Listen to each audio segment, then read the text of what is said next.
ನಟಿ ರುಕ್ಮಿಣಿ ಬ್ಯಾಗ್ ಕದ್ದಿದ್ದ ಆರೋಪಿಯನ್ನ ಪೊಲೀಸರು ಬಂಧಿಸಿದ್ದಾರೆ. ಎಸ್, ಆರೋಪಿ ಇದೀಗ ಅರೆಸ್ಟ್ ಆಗಿದ್ದಾನೆ. 9 ಲಕ್ಷದ ವಾಚ್ ಸೇರಿ ಒಟ್ಟು 23 ಲಕ್ಷ ಮೌಲ್ಯದ ವಸ್ತುಗಳನ್ನ ಪೊಲೀಸರು ಸೀಸ್ ಮಾಡಿದ್ದಾರೆ. ಬೆಂಗಳೂರು ಪೊಲೀಸರ ಕಾರ್ಯಕ್ಕೆ ಎಲ್ಲರಿಂದ ಮೆಚ್ಚುಗೆ ಕೂಡ ವ್ಯಕ್ತವಾಗ್ತಾ ಇರುವಂತದ್ದು.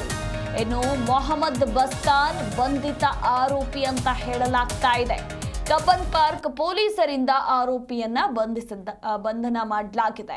ಮೇ 11ರಂದು ವಾಕಿಂಗ್ಗೆ ಬಂದಿದ್ದ ನಟಿ ರುಕ್ಮಿಣಿ ವಾಕಿಂಗ್ ಬಂದಾಗ ಚಿನ್ನಸ್ವಾಮಿ ಕ್ರೀಡಾಂಗಣ ಗೇಟ್ ನಂಬರ್ 18ರ ಬಳಿ ಆಕೆ ಕಾರನ್ನ ನಿಲ್ಲಿಸಿದ್ಲು. ಇನ್ನು ಕಾರಿನಲ್ಲಿ ದುಬಾರಿ ಬೆಲೆಯ ವಸ್ತುಗಳು ನಟಿ ಇಟ್ಟಿದ್ರು. ಕಾರ್ ಲಾಕ್ ಮಾಡೋದನ್ನ ಆ ದಿನ ಆಕೆ ಮರೆತು ಹೋಗಿರ್ತಾರೆ.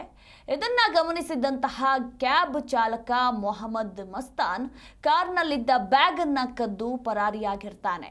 ಇನ್ನು ಕಬ್ಬನ್ ಪಾರ್ಕ್ ಠಾಣೆಯಲ್ಲಿ ನಟಿ ದೂರನ್ನ ಕೂಡ ದಾಖಲಿಸಿದ್ರು. ಸದ್ಯ ಈಗ ಕಬ್ಬನ್ ಪಾರ್ಕ್ ಪೊಲೀಸರು ಆರೋಪಿಯನ್ನ ಬಂಧಿಸಿದ್ದಾರೆ. ಆರೋಪಿಯನ್ನ ಬಂಧಿಸಿ ಕಳ್ಳತನವಾಗಿದ್ದ ವಸ್ತುಗಳನ್ನ ವಶಕ್ಕೆ ಪಡೆದುಕೊಂಡಿದ್ದಾರೆ. ಸದ್ಯ ಬಂಧಿತನಿಂದ 1.5 ಲಕ್ಷದ ಬ್ಯಾಗ್, 75,000 ಮೌಲ್ಯದ ಪರ್ಸ್, ಹಾಗೆ 10 ಲಕ್ಷ ಮೌಲ್ಯದ ಡಬಲ್ ಬ್ಯಾಂಡೆಡ್ ಡೈಮಂಡ್ ರಿಂಗ್, ಇನ್ನು 9 ಲಕ್ಷ ಮೌಲ್ಯದ ರೋಲೆಕ್ಸ್ ವಾಚ್, ಹಾಗೆ 3 ಲಕ್ಷ ಮೌಲ್ಯದ ಡೈಮಂಡ್ ರಿಂಗ್ ಸೇರಿ ಒಟ್ಟು 23 ಲಕ್ಷ ಮೌಲ್ಯದ ವಸ್ತುಗಳನ್ನು ವಶಪಡಿಸಿಕೊಂಡಿದ್ದಾರೆ.